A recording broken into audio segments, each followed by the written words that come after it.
तो अस्सलाम वालेकुम दोस्तों।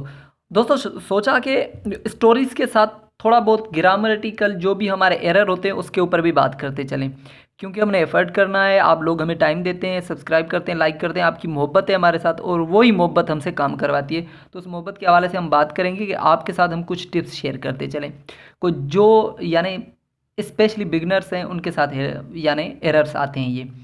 When two consonants comes together, mostly first one will be silent। हम साइलेंट वर्ड्स की बात कर रहे हैं कि अक्सर हम पढ़ते हैं, जैसे हमने पढ़ा नॉलेज, तो ज़्यादातर लोग पहली के को भी पढ़ते हैं, के नॉलेज भी पढ़ते हैं। जज के यहाँ पर डी नहीं पढ़ा जाता, तो उसके क्या रूल्स हैं ये भी होता है, ये बहुत सारी डिफ़िकल्टीज होती हैं। तो उसे लेकर हम यहाँ पर डिस्कस करेंगे कि ऐसा क्यों होता है और उसका क्या है।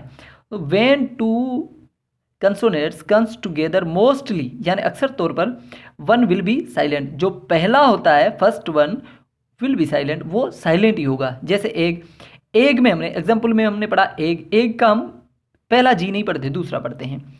अब जैसे नॉलेज में पहले दोनों ही कंसोनेंट हैं, तो हमने पहला नहीं पढ़ना, क्योंकि ये रूल है कि हम पहला नहीं पढ़ेंगे अगर दो कंसोनेंट एक साथ में आ जाते हैं तो। फिर हम नो से शुरू करेंगे, नॉलेज।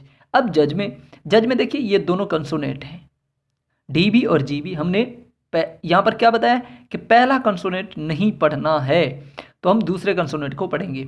जज जज यानी जज करना, किसी को या फैसला करना, किसी के बारे में अंदाज़ा और राय देना। फिर है नो यानी जानना। नो के पहले दोनों जो हैं लेटर वो क्या हैं, कंसोनेंट है। और यहाँ क्या बताया कि कंसोनेंट का पहला नहीं पढ़ा जाएगा अगर दो साथ में आते हैं तो हम यहाँ से पढ़ेंगे नो। ब्राइट में अब दो से ज़्यादा है, तीन है, फिर भी हमने पहले नहीं पढ़ने, आखिरी पढ़ना है, तो ब्राइट पढ़ेंगे हम। ये था हमारा कॉन्सेप्ट किस चीज़ का। हमारा ये कॉन्सेप्ट था कि साइलेंट लेटर कैसे हम पहचान सकते हैं और कैसे हम उसे रीड कर सकते हैं।